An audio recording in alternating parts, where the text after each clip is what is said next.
नमस्कार। नमस्ते सर। हजुरको परिचय? मेरो नाम भीम पौडेल, घर मेरो उर्लाबारी 7 बर्गाछी। हामी खुसीराम इन्टरटेनमेन्टबाट हजुरसँग छु होइन। हजुरको व्यवसाय होइन, हजुरले गर्नुभएको रमितेलाई योगदानको लागि चाहिँ एउटा सानो होइन परिचयात्मक कार्यक्रम राखेको छौँ। त्यसको लागि हजुरले सहयोग गर्नुहुन्छ कि भन्ने भइहाल्छ सर। तपाईँको खुसीराम इन्टरटेनमेन्टलाई हार्दिक स्वागत गर्न चाहन्छु। तपाईँको खुसीराम इन्टरटेनमेन्ट जस्ता इन्टरटेनमेन्टहरू अरू इन्टरटेनमेन्टले आएर हामीलाई प्रवर्तन गरिराख्नुपर्छ। यहाँहरूको सहयोग सद्भावका लागि हार्दिक धन्यवाद व्यक्त गर्न चाहन्छु। सबैभन्दा पहिला राजा रिसोर्ट स्थापना गर्ने सोच तपाईँको मनमा कसरी आयो र यसको सुरुवाती प्रेरणा के थियो सर? कस्तो भने हाम्रो एउटा ग्रुप छ, साथीभाइ इष्टमित्रहरूको ग्रुप छ, 4-5 जना एकदमै रमाइला साथीहरू छौँ। हितैषी साथीहरू, पुराना साथीहरू, घुमिराख्ने, गइराख्ने, हिँडिराख्ने, भेलेटार कन्या कुदिराख्ने, कति अर्काको रिसोर्टमा अर्काको होटलमा बस्ने, त्यही एक किसिमको अनुभव भनौँ न, अर्काकोमा खाने बस्ने अनुभवको आधारमा साथीभाइहरूले पनि एउटा केही गर्नुपर्छ, एउटा चाहिँ पछिसम्मको लागि चाहिँ गरेका थिए भन्ने एउटा चाहिँ हुन्छ भन्ने हिसाबले नाम रहन्छ। साथीहरूले है गरे, छोराहरूले पनि छोरीहरूले पनि पछि चाहिँ बाबुहरूले पनि गरेका थिए, पार्टनरसिपमा केही काम राम्रो काम गरेका थिए भन्ने हिसाबले चाहिँ साथीत्व राख्नको लागि चाहिँ हामीले एउटा रिसोर्टको सञ्चालनमा ल्याएका हौँ। ठिक छ सर, एकदमै प्रेरणामूलक रहेछ होइन। यसले चाहिँ पक्कै पनि समाजलाई र साथीभाइ आफ्नो छरछिमेक होइन पक्कै पनि यसले चाहिँ एउटा राम्रो के गर्छ भन्दाखेरि मोटिभेसन गर्छ पक्कै पनि। रमिजी, यस्तो प्राकृतिक पर्यटकीय सम्भावना बोकेको ठाउँमा रिसोर्ट सञ्चालन गर्ने निर्णय गर्दा तपाईँले देख्नुभएको मुख्य सम्भावना के थियो सर? यहाँ भनेको चाहिँ अत्यन्तै नजिक ठाउँ, हाम्रो मधेसबाट अत्यन्तै नजिक ठाउँ। हजुर, लगभग उर्लाबारीबाट 22 किलोमिटरमा हाम्रो रिसोर्ट पर्छ। झापादेखि छ? दमकदेखि पनि 22 किलोमिटर पर्छ। किनभने उर्लाबारी दमक मधुबन आउँदै जान्छ, उर्लाबारी सिधै जाने कारणले गर्दा त्यो नै डिस्टेन्समा छ। मुख्यतया बिरतामोडदेखि इटरीसम्मको अहिले इटरी प्रायः धरानको पनि हाम्रो आउँछ, विराटनगर पनि आउनुहुन्छ। यो चाहिँ कन्याम तथा भेलेटारको वैकल्पिक एउटा डेस्टिनेसनको रूपमा यो अहिले विकास हुँदै गरेको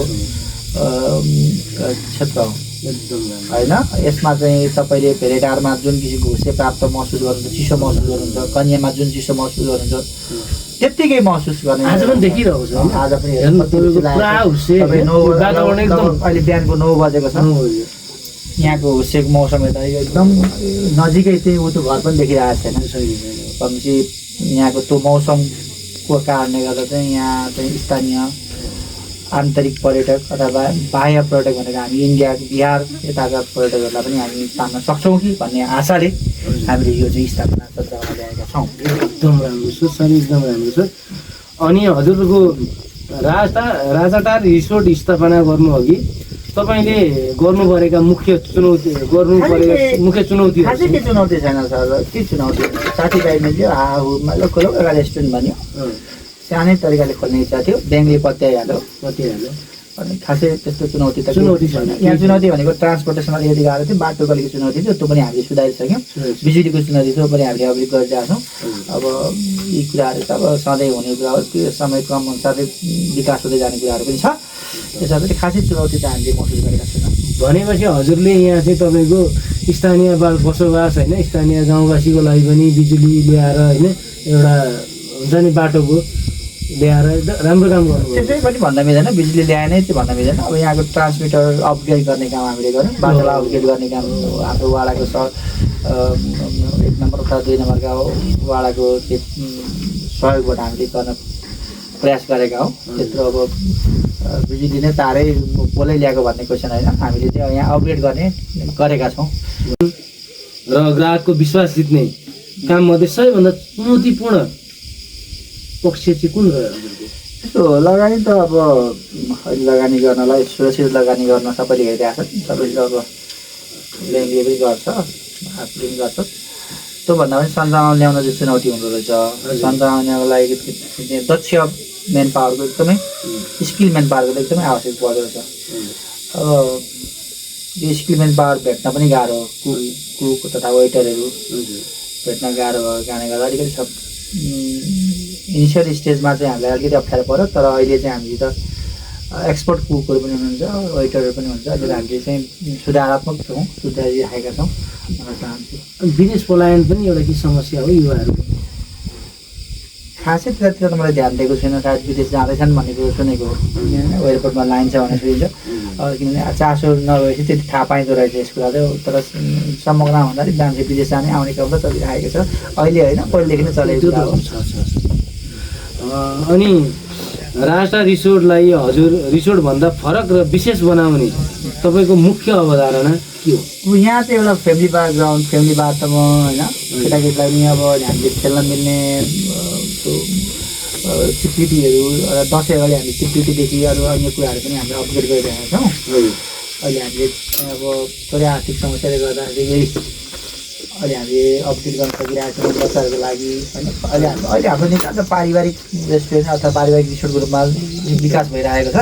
तपाईँले देख्न सक्नुहुन्छ यो अफिसियल मान्छेहरू आउने ठाउँ, पारिवारिक मान्छेहरू आउने ठाउँ होइन, शान्त मन पराउने मान्छेहरू ठाउँ चाहिँ यहाँ आउनुहुन्छ होइन। हिजो हामी जस्तो हिजो पनि हामी अब होमस्टेमै बस्यौँ होइन, हिजो हामीले पनि अनुभव गर्दाखेरि प्रायः तपाईँको सबै फ्यामिली ब्याकग्राउन्डको होइन, फ्यामिली तपाईँको परिवार लिएर आएर होइन बस्ने, रमाइलो गर्ने, चिसो हावा खाने त्यो खालको अनुभव हामीले पनि गरेका छौँ, नगरेको भन्ने कुरो होइन।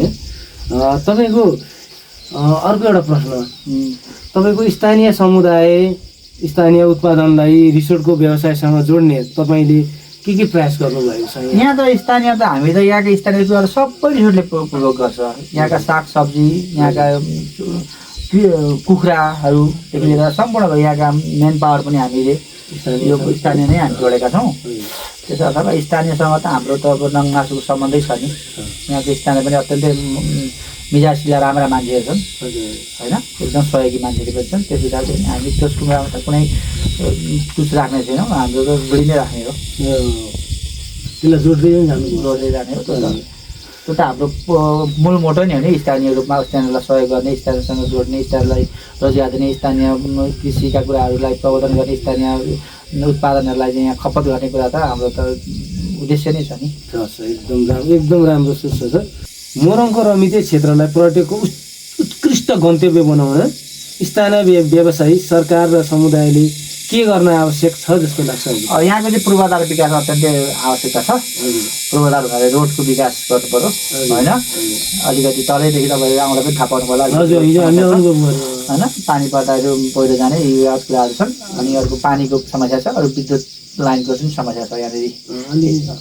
एकदम राम्रो अफरोड पनि हामी हिँड्यौँ है हिजो होइन। यी कुराहरूको चाहिँ विकास गर्नुपर्छ, स्थानीय सरकारले सहयोग गर्नुपर्छ भन्ने कुरा हो तपाईँको कुरो ठिक छ। एकदम व्यवसायलाई त प्रोत्साहन गर्नु पर्यो नि होइन, एकदम प्रोत्साहन गर्नुपर्छ। व्यवसायमा कहिलेकाहीँ घाटा, आलोचना र निराशा आउँछन् सर होइन। यस्ता कठिन परिस्थितिमा तपाईँ आफूलाई कसरी सकारात्मक बनाउनुहुन्छ? सर त्यो अवस्था आइसकेको छैन होइन, त्यो अवस्थाको ट्याकल गर्न सक्ने क्षमता हामी त छ भन्ने हामीलाई लाग्छ। अहिले नै त्यस्तो अवस्था आइसकेको छैन। एकदम राम्रो बक्स छ। तपाईँले व्यावसायिक यात्रामा तपाईँलाई सबैभन्दा ठुलो पाठ सिकाएको कुनै घटना वा अनुभव? त्यस्तो केही ठुलो अब व्यावसायिक अनुभव त्यति लामो नभएको कारणले यस्तो घटना अनुभव केही छैन। एकदम अहिलेसम्म एकदम बिन्दास, एकदम रह्यो, एकदम राम्रो मात्रै राम्रो छ। अहिलेसम्म त्यस्तो यस्तो भयो, यसले यसो गर्यो, यस्तो गर्यो, झगडा भयो भन्ने कुरा छैन, एकदम राम्रो मात्रै छ अहिले। राम्रो नेपालमा पर्यटन व्यवसायको भविष्य कस्तो देख्नु भएको छ, विशेष गरी कोशी प्रदेशको लागि? हजुर अत्यन्त राम्रो छ। अब अहिले नयाँ ग्रुम भइरहेको ठाउँ हो यो रमिते अथवा माथि लेटाङदेखि माथि भन्छ अर्को। यी कुराहरूलाई स्थानीय सरकार, प्रदेश सरकार, केन्द्र सरकारले पनि सहयोग गर्नुपर्छ भन्ने हाम्रो कुरा हो। यहाँको पूर्वाधार विकास, बिजुली कुराहरूमा पनि, बिजुली पानीका कुराहरूमा पनि सहयोग गर्नुपर्छ भन्ने कुराहरू हाम्रो हो। त्यस अर्थमा एकदमै धेरै चाहिने सम्भाव्यता भएको ठाउँ रमिते जस्ता ठाउँहरू धेरै छन्। यी कुराहरूलाई विकास गर्दै जानुपर्छ भन्ने कुरा छ। तपाईँले आएर इन्टरभ्यू दिइदिनु भयो, हाम्रो कुरा सुनिदिनु भयो, अत्यन्तै विकास, यसका लागि धेरै धन्यवाद।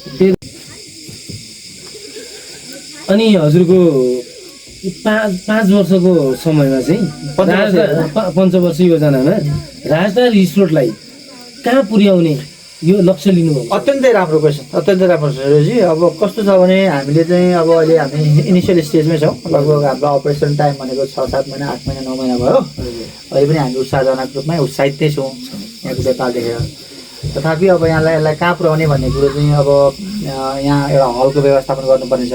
हजुर लगभग 100+ मान्छे आउने हलको एकदम राम्रो हामीले भन्न खोज्छौँ होइन। अब एउटा एउटा चाहिँ 2-2.5 तले 3 तले बिल्डिङ चाहिँ बनाएर त्यसमा चाहिँ लगभग 100-150जना मान्छे अकुपेसन रुमहरू मान्छे आँट्ने खालको त्यसरी किनभने रमितेमा अझै पनि तपाईँ शुक्रबार शनिबार आइतबार आउनुहुन्छ भने रुम भेट्नुहुन्न। त्यसलाई चाहिँ यही हाम्रो रिसोर्टमा चाहिँ यत्रो स्पेस छ 12-13 पनि जग्गा भएको स्पेसलाई चाहिँ हामीले चाहिँ एकै ठाउँले छानामुनी चाहिँ युटिलिटी राख्न पाइयो भने एकै ठाउँमा राख्न सकिन्छ कि भन्ने हेतुले त्यसलाई पनि हामीले म्यानेज गर्न कोसिस गरिरहेका छौँ। तथापि हामीले यो चाहिँ यो डाँडामा यो चाहिँ डाँडादेखि तल हेर्ने हाम्रो 7वटा बिल्डिङ बनाउने हाम्रो प्रपोजल छ र हाम्रो इन्जिनियरिङ पनि गरिसकेका छौँ। हाम्रो चाहिँ कपल रुमहरूदेखि लिएर फ्यामिली रुमहरू पनि हामी यो चाहिँ त्यो भिरमा बसेर तल हेर्ने खालको हामी रुमहरू पनि बनाइरहेका छौँ। अब यी कुराहरू छन् है। अब समय क्रमसँगै तपाईँले देख्नु पनि हुनेछ। क्वेसन एकदम राम्रो क्वेसन सोध्नु यसलाई धन्यवाद। पक्कै पनि सर। अर्को एउटा प्रश्न फेरि पनि तपाईँले आफ्नो व्यावसायिक यात्रा फेरि शून्यबाट सुरु गर्नु पर्ने भयो भने के फरक गर्न चाहनुहुन्छ? कस्तो भन्छ भने नि अब एउटा व्यक्तिले पनि एउटा घर बनाएर अनि दोस्रो घर बनाएर त्यसलाई अलिकति अपग्रेड गरेर राम्रो बनाउँछ होइन। त्यस्तै गरेर एउटा अनुभवको आधारमा यही व्यवसाय अर्को ठाउँ खोल्नु पऱ्यो भने पक्कै पनि अलिकति भिजन आएको हुन्छ मान्छेमा, अलिकति अनुभव आएको हुन्छ। पक्कै पनि दोस्रोमा केही कुराहरू अपग्रेड गर्छ। यसलाई यस्तो हुँदो रहेछ, टोयलेट यो हुँदो रहेछ, यहाँ किचन चाहिँदो रहेछ, किचन यत्रो चाहिँदो हुँदो रहेछ, रुम यत्र चाहिँदो रहेछ, यसो यत्रो खर्च यसलाई किफायत गर्न सकिँदो रहेछ, यस्ता ढुङ्गाले हुँदो रहेछ, यस्तो माटोले हुँदो रहेछ भन्ने कुराहरू सम्पूर्ण कुराहरू थाहा भएको कारणले गर्दा केही न केही त अलिकति अनुभव कामले काम सिकाउँछ। त्यसरी बुझिसक्नु एकदम राम्रो छ, एकदम राम्रो। अर्को एउटा फेरि प्रश्न तपाईँलाई अब 2-3वटा प्रश्न म सोध्दै जानेछु। सफल व्यवसायी बन्न पैसा मात्र होइन सोच र धैर्य पनि आवश्यक हुन्छ भन्ने कुरामा तपाईँको धारणा के छ? यसमा चाहिँ मैले के भन्छु, म सफल व्यवसाय भएको छु। अब न व्यवसाय नै हुने स्थिति किन हामी त भर्खर इनिसियल फेजका हो, हामी सफल व्यवसाय पुगेकै छैनौँ नि। अब त्यो त्यसै बेलामा सफल व्यवसाय हुन के गर्नुपर्छ भनेर हामीले पढेको छौँ। त्यो पढेको आधारमा त मैले भन्न सकेँ, तर अनुभवको आधारमा मैले सफल व्यवसाय भनेर के गर्न सक्छु भनेर भन्न सक्दिनँ होइन। त्यस अर्थमा अहिले नै त्यो क्वेसनको उत्तर दिने मेरो बेला भएको छैन जस्तो लाग्छ। ठिक छ। र अर्को एउटा तपाईँको जीवन र वास्तविक यात्राबाट नयाँ पुस्ताले सिक्नुपर्ने महत्त्वपूर्ण कुरा चाहिँ फेरि पनि म त्यही बुझ्न चाहन्छु, मैले त्यत्रो मेरो पुस्ताले सिक्नुपर्ने गरी काम केही पनि गरेको छैन जस्तो लाग्छ। आफ्नो कर्म गरिरहेको छु म। आफ्नो मेरो आफ्नो क्षेत्र पनि छ, यहाँ एउटा अर्को क्षेत्र मेरो अब पोर्टफोलियो जस्तो मेरो अब म कुनै ठाउँ काम पनि गर्छु र आफ्नो एउटा पार्श्व लगानी पनि संस्थामा मेरो रिसोर्टमा छ। अब यो चाहिँ के भने अब मैले सिक्ने कुराहरू म अलिकति मबाट व्यक्तिगत रूपमा सिक्ने कुराहरू, व्यावसायिक रूपमा सिक्ने कुरा खासै केही छैन। अनि अर्को एउटा यस रिसोर्टलाई पहिलो पटक आउने पर्यटकलाई तपाईँ व्यक्तिगत रूपमा के अनुभव गराउन चाहनुहुन्छ? अब यहाँ चाहिँ एकदम पिसफुल, अत्यन्तै पिसफुल, तपाईँलाई डिस्टर्ब हुँदैन यहाँ आउँदा होइन। र फुड्स भेराइटिज पनि हामीले अहिले दिइराखेका छौँ। अहिले तत्कालीन समय लास्ट टाइम पहिले हाम्रो फुडमा चाहिँ अलिकति कम्प्लेन आउने गर्थ्यो। अहिले हामीले फुड सर्भिसलाई एकदम प्रायोरिटीमा राखेर फुड र सर्भिसलाई प्रायोरिटीमा राखेर हामीले गराएको छौँ। त्यसले गर्दा हाम्रो यहाँ बस्ने एकोमोडेसन रुमहरू पनि सुविधा सम्पन्न रुमहरू छ। प्रत्येक रुममा हाम्रो एट्याच बाथरुम टोयलेटहरू सम्पूर्ण होइन एट्याच भएका रुमहरू छ। सरसफाइमा पनि हामीले पूर्ण रूपमा ध्यान दिएका छौँ। त्यस अर्थमा यहाँको प्राकृतिक कुरा होइन, सरसफाइका कुरा र फरक टेस्टका कुराहरू हामी दिने सोचमा र दिइरहेका छौँ। त्यही त सर, यो पनि मैले तपाईँको देखेँ होइन, यो क्विक सर्भिस होइन, जस्ट प्रेस द बटन भन्ने एउटा रहेछ होइन, एकदम राम्रो लाग्यो। यो हामीले लगभग रिसोर्टहरू धेरै भिजिट गऱ्यौँ होइन, प्रायः रिसोर्टहरूमा यो खालको चाहिँ तपाईँको होइन हामीले भेटेको छैनौँ। प्रायः रिसोर्टहरूमा होइन हामी गएको ठाउँमा यहाँ कल गर्ने, पे गर्ने होइन, क्यान्सल गर्ने, यो तपाईँको जुन छ नि एकदम राम्रो छ। होइन हामीले अब रिसोर्टलाई पूर्ण डिजिटलाइज बनाइरहेका छौँ। अब डिजिटलमा त विश्वास गर्नु पर्यो होला भन्ने हिसाबले डिजिटलाइज गरिरहेका छौँ। हामीले सकेका कुराहरू ट्राई गरिरहेका छौँ। अब त्यही त अब सरलाई फेरि पनि समय दिन खोज्यो, हजुर व्यस्त पनि हुनुहुन्छ होइन। आज शनिबारको दिन होइन, ग्राहकहरू धेरै आउनुभएको छ, म देख्दै थिएँ। अहिले पनि 2 गाडी आइसक्नुभयो होइन। अब तपाईँले अब अन्त्यमा चाहिँ एउटा प्रश्न सोध्न चाहन्छु सर, तपाईँको सपना, सङ्घर्ष र सफलताको कथा सुन्ने युवाहरूलाई विशेष गरी युवाहरूलाई एउटा प्रेरणादायी सन्देश दिनुपर्ने भयो भने फेरि कस्तो तपाईँलाई पनि खालको? क्वेसन अघि पनि मैले बारम्बार भने म नवसफल भएको छु र सफल व्यवसायी हो होइन? सफल तपाईँ हुनुभएको छैन म तर कोसिस गर्दै हुनुहुन्छ। मैले हामीले किताबमा पढेको आधारमा चाहिँ भन्न सक्छु तर मेरो अनुभवको आधारमा चाहिँ सफल व्यवसाय कसरी हुन्छ त्यो चाहिँ म भन्न सक्दिनँ भनेर अहिले पनि भने अब मेरो क्वेसन त्यही हो फेरि अहिले उत्तर त्यही हो जान्छ फेरि पनि युवाहरूलाई युवाहरूलाई अब सकारात्मक काम गरौँ सकारात्मक विदेश पलायनको सङ्ख्या बढ्दैछ। विदेश पलायन त अब के गर्नु विकल्प नभए विदेश पनि जानुपर्छ सर अब विदेश भन्ने कुरा अब जानै गलत पनि होइन अब विदेश गएर पनि स्वदेशमा आएर लगानी गरौँ भन्न चाहन्छु त्यसका लागि अत्यन्तै म आभार व्यक्त गर्छु पछिका दिनमा सहयोग सद्भाव गर्नुहुनेछ सहयोग गर्नुहुनेछ भन्ने पनि आशा राखेको छु तपाईँको समय र सद्भावका लागि हार्दिक धन्यवाद व्यक्त गर्न चाहन्छु फेरि पनि हजुरलाई म के भन्नुहुन्छ धन्यवाद। तपाईँ यस रिसोर्टदेखि कम्तीमा 15-20 मिनट टाइम दिनु भयो हामीलाई होइन त्यसको लागि म पनि एकदम कृतज्ञ छु। हुन्छ सर खुसीराम इन्टरटेनमेन्टका साथीभाइ क्यामेराम्यान साथीलाई पनि भाइलाई पनि अत्यन्तै धन्यवाद दिन चाहन्छु साथै खुसीराम इन्टरटेनमेन्टसँग आउनुभएका अन्य साथीहरूलाई पनि धन्यवाद दिन चाहन्छु। धन्यवाद।